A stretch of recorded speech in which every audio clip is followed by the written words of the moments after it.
திருச்சபையாக இந்த நாளிலே நாம் தியானிக்கும்படியாக திருமணத்திலே நமக்கு கொடுக்கப்பட்டிருக்கிற வாக்குத்தத்தமுள்ள வசனம் நியாயாதிபதிகள் புஸ்தகம் 6ஆம் அதிகாரம் 14வது வசனம்.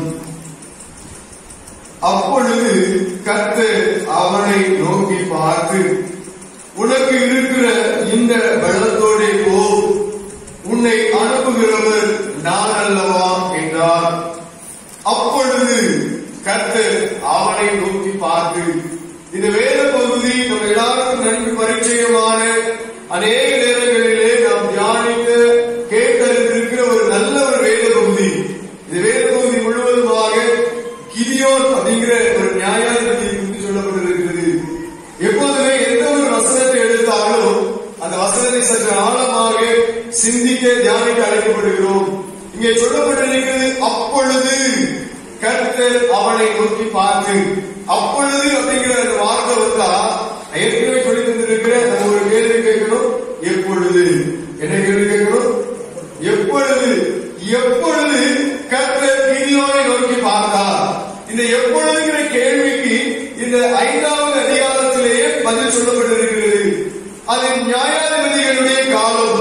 யோசுவாவுக்கு பின்பு சாமுவேல் தீர்க்கதரிசி வரைக்கும் கிட்டத்தட்ட 300 ஆண்டுகள் இந்த நியாயாதிபதிகளின் காலமாக கொடுக்கப்பட்டிருக்கிறது. சாமுவேல கடைசி நியாயாதிபதி தீர்க்கதரிசி. அதற்கு பின்பாக இஸ்ரவேல் ஜனங்களை நியாயம் விசாரிப்பதற்கு ராஜாக்கள் உருவாக்கப்படுகிறார்கள், அபிஷேகம் பண்ணப்படுகிறார்கள்.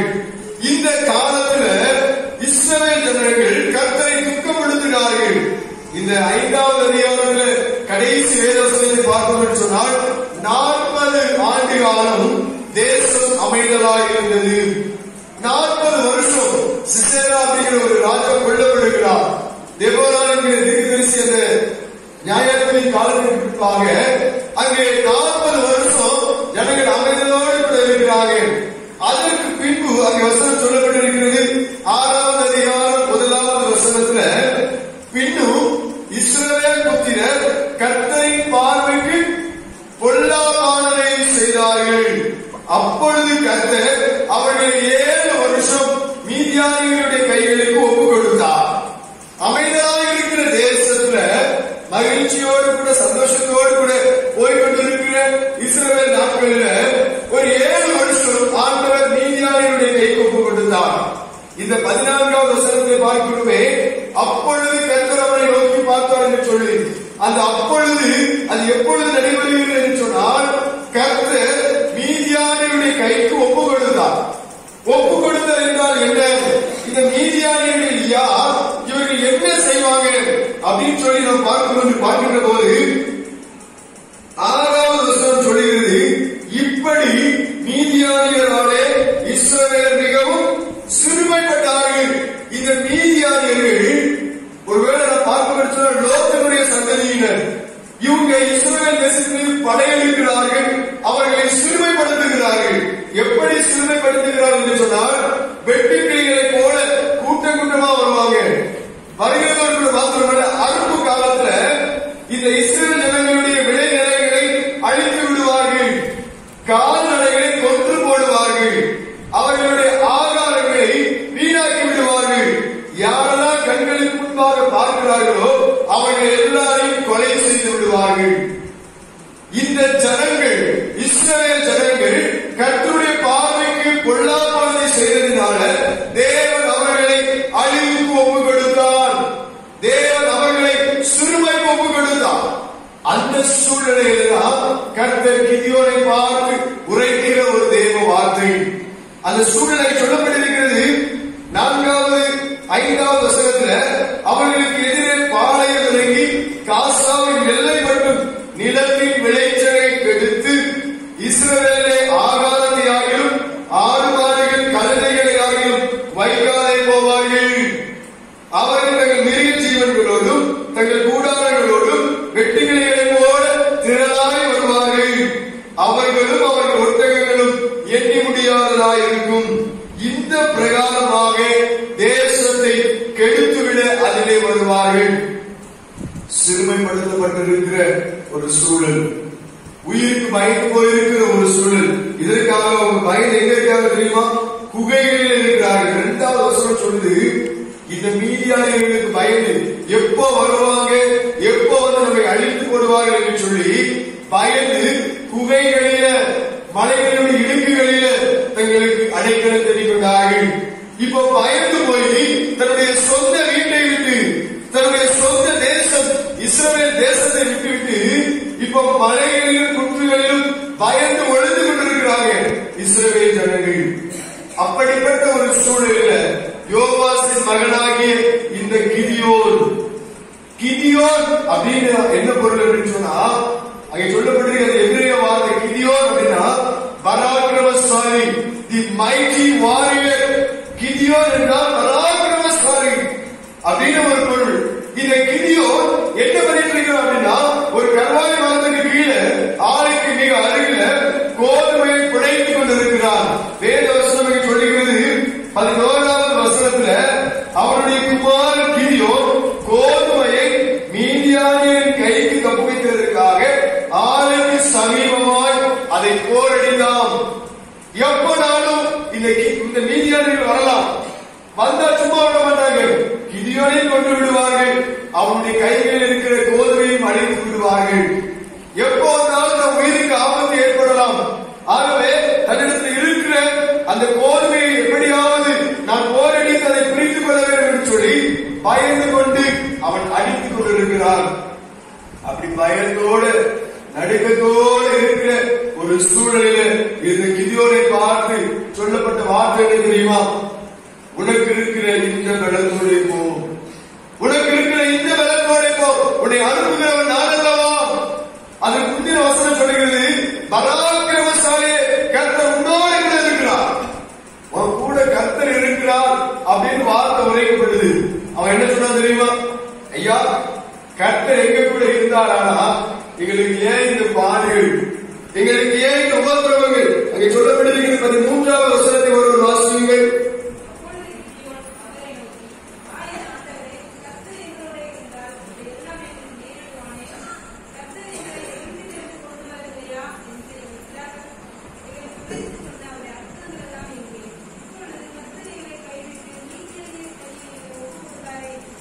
அவன் சொல்றான், ஐயா, கர்த்தர் எங்களோடு கூட இருப்பாரானால் இவையெல்லாம் எங்களுக்கு ஏன் ஏற்படுகிறது, இவையெல்லாம் எங்களுக்கு ஏன் நேரிடுவானே?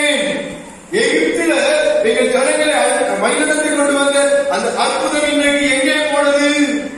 எங்கள் ஆண்டவர் எங்களை மறந்து போனாரோ? எங்கள் ஆண்டவர் எங்களை கைவிட்டு விட்டாரோ? எங்கள் ஆண்டவருடைய சிந்தனைக்கு நாங்கள் மறக்கப்பட்டு போனோமோ அப்படிங்கிற ஒரு மிகப்பெரிய ஒரு கேள்விக்குறியோடு கூட இந்த கிதியோன் புலம்புகிறார். இந்த 2021வது வருஷத்தின் தொடக்க நாளில் அமர்ந்திருக்கிற நமக்குள்ள அநேக கேள்விகள் இருக்கலாம். ஐயா, 2020வது வருஷத்துல இந்த நன்மைகளை நான் பெற்றுக்கொள்ள முடியும், இந்த ஆசீர்வாதங்களை நான் பெற்றுக்கொள்ள முடியும், என் வாழ்க்கையில் இந்த காரியம் நடந்து தீரும், நான் இந்த வீடு கட்டுகிற பணியாக இருக்கலாம், பிள்ளைகளுடைய திருமண காரியமாக இருக்கலாம், இவையெல்லாம் நடந்துவிடும், இவையெல்லாம் பெற்று விடுவோம், இவையெல்லாம் செய்து முடித்து விடுவோம் என்று சொல்லி இருந்தோமே. ஆனால் ஒன்றும் நடக்கவில்லை, ஒன்றையும் நாங்கள் பெற்றுக் கொள்ளவில்லை. ஏன்? எங்கள் ஆண்டவர் எங்களை மறந்து போனாரோ? எங்கள் ஆண்டவர் எங்களை கைவிட்டு விட்டாரோ? எங்கள் ஆண்டவரின் வாழ்வில் அற்புதம் செய்யக்கூடாத அளவிற்கு எங்களுடைய காரியங்கள் பெருத்து போனதோ என்கிற கேள்விக்குறியோடு கூட உட்கார்ந்து இருக்கலாம். அங்கே கிதியோனுக்குள்ள அதே சூழல் காணப்பட்டது. கிதியோனுக்குள்ள அதே நிலைமை. எங்கள் ஆண்டவர் எங்கே? அவருடைய அற்புதங்கள் எங்கே?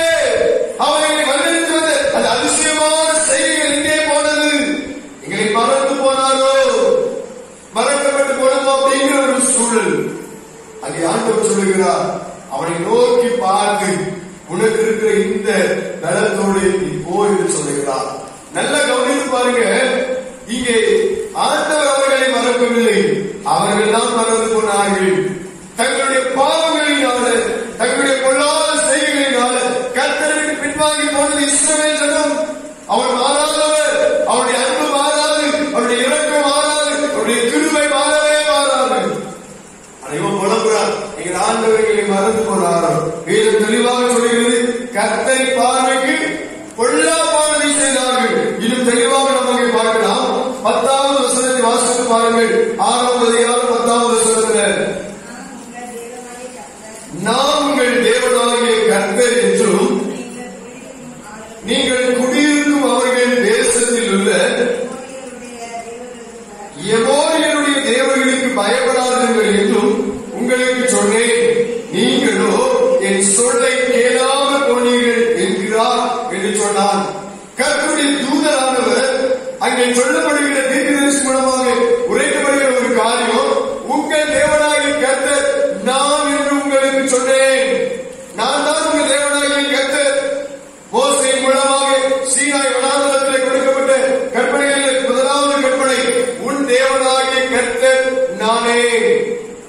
மேலே வானத்திலும் கீழே பூமியிலும் பூமிக்கு தண்ணீர் உண்டாயிருக்கிறவர்களுக்கு ஒப்பான யாரொரு சொருபத்தையாகிலும் யாரொரு விக்கிரகத்தையாகிலும் நீ உனக்கு உண்டாக வேண்டாம், நீ அவரை நமஸ்கரிக்கவும் சேவிக்கவும் வேண்டாம் என்று நான் உனக்கு கட்டளையிட்டேன். ஆனால் நீ மறந்து போனாய், என்னை விட்டுவிட்டு உன் தேவனாகிய கர்த்தர் நான், நீ என்னை மறந்தாய். என்னை விட்டுவிட்டு நீ பாகாலை வழிபட்டுக் கொண்டிருக்கிறாய். விக்கிரக வழிபாட்டுக்கு நேராக, சிலை வழிபாட்டுக்கு நேராக நீ என்னை மறந்து போனாய். ஆகவே கர்த்தர் மீதியானவருடைய கைகளில் ஒப்புக் கொடுத்தார். இன்றைக்கு நம்முடைய பாடுகளுக்கும் நம்முடைய உபத்திரவங்களுக்கும் நம்முடைய வியாதிகளுக்கும் வேதனைகளுக்கும் காரணம் என்ன தெரியுமா? நாம் கர்த்தரை மறந்து போனோம். நாம் கர்த்தரை மறந்து போனோம். நம்முடைய சுய பலத்தில, சுய ஞானத்தில, சுய விருப்பத்தில்தான் இன்றைக்கு கர்த்தரை மறந்து கொண்டே இருக்கிறோம். இந்த மீதியானவர்கள் தங்கள் நிலைமைக்கு திரும்புவதற்கு 7 வருடம் ஆனது. ஆகவே 7 வருஷம் மீதியானவருடைய கைக்கு ஒப்புக் கொடுத்தார். ஒருவேளை முதல் வருஷத்திலேயே தங்களுடைய பொல்லாத வழியை நினைத்து திரும்பியிருப்பார்களானால் அந்த முதலாவது வருஷத்திலே அழிவுக்கு நேராக ஆண்டு மீட்டுக் கொண்டிருப்பார். ஆனா 7 வருஷமா அவர்களுக்கு உணர்வு வரவில்லை. 7 ஆண்டுகளாக தாங்கள் செய்து கொண்டிருக்கிறது பொல்லாத வழி, தாங்கள் சென்று கொண்டிருக்கிறது தேவனுக்கு பிரியமில்லாத வழி என்று அவர் உணர்ந்து கொள்ளவில்லை. 7 வருடங்கள் ஆனது. ஒருவரை இந்த கொரோனா நாட்கள் 2020 வருஷம் எப்படி போச்சுனே தெரியல. அவ்வளவு வேகமா இன்னொரு அவ்வளவு மோசமா நமது அந்த நாட்களை கடந்து வந்தோம். ஏன் இத்தனை காலங்கள், ஏன் இவ்வளவு நாட்கள், ஏன் இப்படிப்பட்ட கொடிதான ஒரு வியாதி காலங்கள் என்று சொல்லி யோசித்து பார்க்கிற போது அநேக தேவ மனிதன் சொன்ன ஒரு காரியம், இப்பூமியில பாவம் பெருகிச்சு. ஜனங்கள் தேவனை மறந்தார்கள். ஏதோ கடமைக்காக ஆலயத்திற்கு வருவது, ஏதோ கடமைக்காக தேவனை தேடுவது, ஏதோ கடமைக்காக ஆண்டவருக்காக வாழ்வது என்கின்ற ஒரு பெயர் கிறிஸ்தவனாக, ஏதோ ஒரு பெயருக்காக வாழ்கிற வாழ்க்கையாக மாறிக்கொண்டது. உண்மை கிறிஸ்தவம் எங்கே? உண்மை கிறிஸ்தவம் எங்கே? நன்றாக யோசித்து பாருங்கள். இந்த கடந்த 2020 வருஷத்துல எந்த அளவுக்கு நம்முடைய பக்தி அதிகரித்தது அல்லது பக்தி குறைந்து இருக்கிறத யோசித்து பாருங்கள். நம்முடைய தாத்தாக்கள், நம்முடைய பாட்டிகள், நம்முடைய நாம் சிலுவையாக இருக்கிற போது நமக்குள்ளாக இருக்கிற பக்திகள், நமக்குள்ளாக இருக்கிற ஆலய வாழ்க்கை, நமக்குள்ளாக இருக்கிற வேத வாசிப்பு, நமக்குள்ளாக இருக்கிற ஆத்ம பாரம், சுவிசேஷ தாகம் இன்னைக்கு எங்கே போனது? எல்லாம் குறைந்து போனது. தேவனுக்கு தூரம் போனோம். நேரத்துல ஞாயிற்றுக்கிழமை எந்த நிகழ்ச்சியும் வைப்பது இல்லை. ஆனா இன்றைக்கு எல்லா நிகழ்ச்சியும் என்னைக்கு வைக்கிறோம்? கொண்டு பார்க்க போறது, ரொக்கம் கொடுக்க போறது, பட்டு கட்டுறது, வளைகாப்பு நடக்கிறது, சடங்கு வைக்கிறது, எல்லா நிகழ்ச்சியும் என்னைக்கு தான் வைக்கிறோம்? சொல்லுங்க. ஞாயிற்றுக்கிழமை ஏன் ஞாயிற்றுக்கிழமை வைக்க தெரியுமா? அன்னைக்குதான் அண்ணன் சென்னையில் இருக்கா வருவான், என் அக்கா பாளையத்தில் இருக்கா வருவா. ஏன்னா அன்னைக்குதான் என்னது? லீவு. அன்னைக்குதான் லீவு. இப்ப யாருக்கு முக்கியத்துவம் கொடுக்கிறோம்? உறவுக்கு முக்கியத்துவம் கொடுக்கிறோம். அன்னைக்குதான் சொக்காரன் வருவான், என் சொந்தக்காரன் வருவான், மாமா வருவான், மச்சான் வருவான், என் பிள்ளையா வருவான். உறவுக்கு முக்கியத்துவம் கொடுக்கிறோம். ஓய்வு நாள் யாருக்குரியது? கர்த்தருக்குரியது. அந்த ஓய்வு நாளை கர்த்தருக்கு கொடுக்காததுனால, அந்த ஓய்வு நாளை தேவனுக்கு கொடுக்காததுனால இன்னைக்கு எல்லா விதமான வாதைகளினால், நிந்தைகளினால் நாம் அவசரப்பட வேண்டியதாயிற்று. ஓய்வு நாள் அது கர்த்தருக்குரிய 6 நாட்களும் நீ உன்னுடைய சொந்த வேலையை செய். 7ஆம் நாளோ உன் தேவனை கர்த்தருக்குரிய ஓய்வு நாள். அந்த நாளில் தேவனுக்குரிய காரியங்களை மாத்திரமே செய்வதற்கு, சொல்வதற்கு நாம் அழைக்கப்படுகிறோம். இன்றைக்கு இல்லை. இன்னைக்கு எப்படிப்பட்ட காரியங்கள் இல்லை. ஆரம்ப நாட்களில் அதிகமா மணிக்கணக்காக ஜெபித்தோம், மணிக்கணக்காக வேதம் வாசித்தோம். இன்னைக்கு கட்டின மொபைல் தட்டின அதுல ஒரு வாக்குத்தத்தை கேட்கிறது, நேரம் கிடைக்கும் போது பார்க்கிறது. இப்படி பல்வேறு காரியங்களில் இன்னைக்கு தேவனை மறந்து கொண்டே இருக்கிறோம். கர்த்தர் சொல்கிறார், தேவனை மறக்கிறவர்களே, இதை சிந்தித்துக் கொள்ளுங்கள். இஸ்ரவேல் ஜனங்கள் கர்த்தரின் பார்வைக்கு கொள்ளாததை செய்தார்கள். 7 வருஷம் மீதியானவருடைய கைகளுக்கு தேவன் அவர்களை ஒப்புக் கொடுத்தார். உணவை இழந்தார்கள், உடையை இழந்தார்கள், உறைவிடத்தை இழந்தார்கள். சொத்துக்கள், ஆறுகள், மாறுகள், கால்நடைகள் அன்றைக்கு அவர்களுக்கு சொத்து, அதையும் இழந்து போய் எல்லாவற்றையும் இழந்துவிட்டு எங்கேயோ பரதேசியை போல மலைகளிலும் குன்றுகளிலும் ஒளிந்து கொண்டிருந்தார்கள். சாவுக்கு பயந்து, மீதியானவர்களுக்கு பயந்து. இன்றைக்கு சூழல் அப்படித்தான் போனது. தனிமைப்படுத்தப்பட்டோம், வீடுகளை அடைத்துக் கொண்டு வெளியே வர முடியாது. தொழில் போச்சு, படிப்பு போச்சு, வியாபாரம் போச்சு, எல்லாம் போயிடுச்சு. மனிதனுடைய வாழ்க்கையில நிம்மதியும் போயிடுச்சு. ஒளிந்து கொண்டு இருந்தோம், வெளியே வரக்கூடாது. 144 தலைமுறை போல வெளியே வர முடியாத ஒரு சூழல். அன்றைக்கு கிதியோனுக்கு கொடுக்கப்பட்ட அதே நிலைமை, அன்றைய சூழல் நம்முடைய வாழ்விலும் காணப்பட்டது. அப்படிதான் அன்றைக்கு கிதியோன் பயந்து கொண்டிருக்கிறான். அவனுக்கு உரைக்கப்பட்ட ஒரு வார்த்தை, உனக்கு இருக்கிற இந்த பலத்தோடு போ. இன்றைக்கு இந்த சூழலில் அமர்ந்திருக்கிற நம்மை கர்த்தர் நோக்கி பார்க்கிறார். இந்த புதுவருட 6ஆம் நாள் உட்கார்ந்து இருக்கிற ஒவ்வொருவரையும் ஆண்டவர் நோக்கி பார்க்கிறார். யாரும் அறியாத என்னை நன்றாய் அறிந்திருக்கிற தேவன். அந்த இடத்துல எத்தனையோ மனிதர்கள் இருந்திருக்கலாம், எத்தனையோ மனிதர்கள் கிதியோனை போல பயந்து நடிக்கொண்டிருந்திருக்கலாம். ஆனாலும் கிதியோனை கர்த்தர் தெரிந்து கொண்டார். இன்னைக்கு எத்தனையோ ஜனங்கள் இருந்தபோதும் உங்களை விசேஷித்தவர்களாக, உங்களை விசேஷித்தவர்களாக கர்த்தர் தெரிந்து கொண்டார்.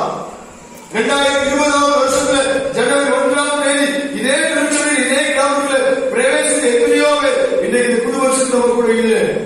நீங்கள் தான் விசேஷித்தவர்கள். நாம இன்றைக்கு ஜீவனோடு கூட இருப்பது நம்ம பலத்தினால அல்ல, நம்முடைய படிப்பினால, புகழினால, பணத்தினால எதுவுமே அல்ல. எல்லாம் அவருடைய கிருபை. அல்லேலூயா.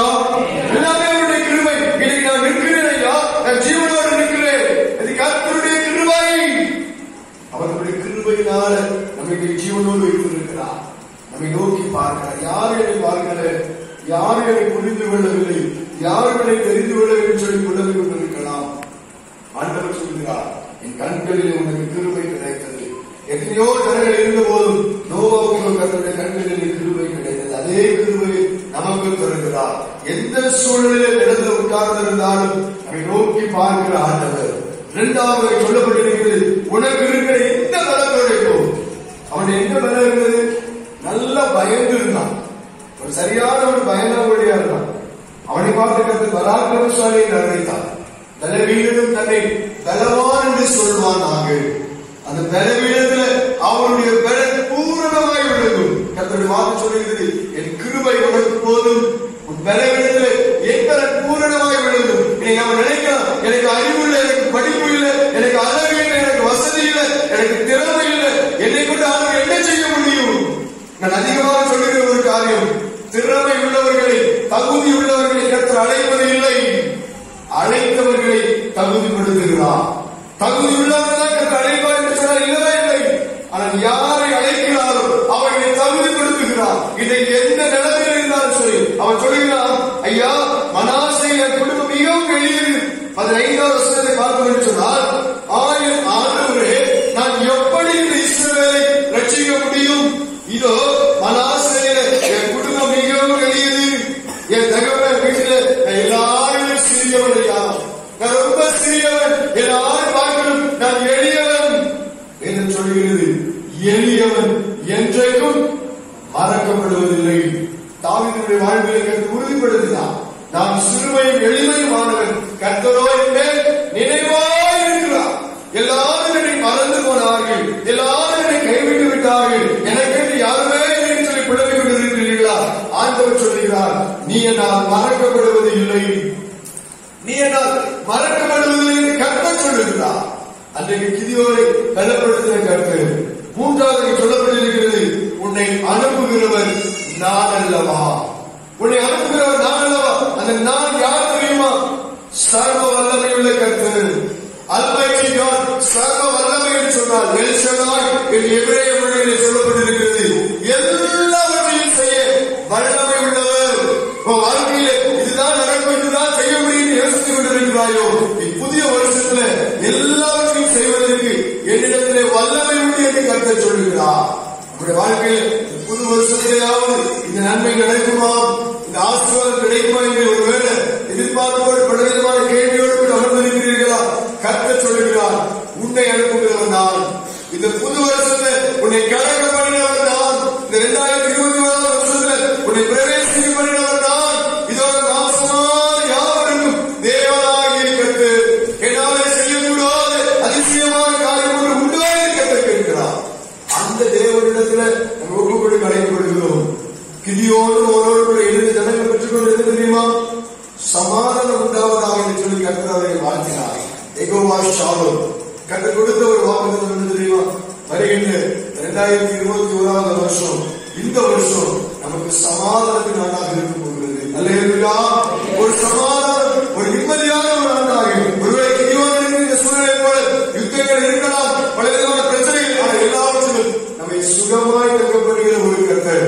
தாவீது சொல்கிறார் இல்லையா, நான் மரண இருளின் பள்ளத்தாக்கில் நடந்தாலும் பொல்லாப்புக்கு பயப்படேன், தேவனே என்னோடு கூட இருந்து ஒரு கோடு உமது தடியும் என்னை கேட்கிறது சொல்லி அந்த விசுவாசத்தோடு கூட தேவ சமூகத்தில் அர்ப்பணிப்போமா?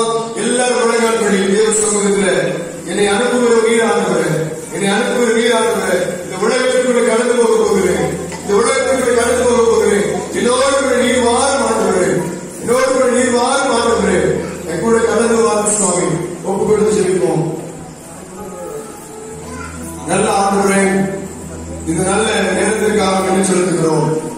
கர்த்தர் அவனை நோக்கி பார்த்து, உனக்கு இருக்கிற இந்த வெள்ளத்தோடை போ, உன்னை அனுப்புகிறவன் நான் அல்லவா என்று சொல்லி அனுப்புகிறப்பா. இதோ எங்களையும் நலப்படுத்துகிறீர், எங்களையும் கண்ணோக்கி பார்க்கிறீர், எங்களோடு நீ வருகிறீர். உங்களுக்கு நன்றி செலுத்துகிறோம். என் வாழ்க்கையை என் சமாதானம் தருகிறதைக்காக சொல்கிறோம். இப்புதிய வருஷம் ஒவ்வொருடைய குடும்பத்திலும் நிறைவான நன்மைகளை பெற்று கர்த்தருக்கு மகிழ்ந்து கழிவுறுந்திருக்க கர்த்தர் கிருபைகளை தாரும். என்னென்ன காரியங்களுக்காக, என்னென்ன தேவைகளுக்காக சொல்லுகிறார்களோ அவைகளை நன்மைகளை தர வேண்டும் என்று சொல்லி நாங்கள் சொல்லிக்கிறோம். வல்லமைகளை யாரையும் தாழ்ந்து ஏற்படுகிறோம்.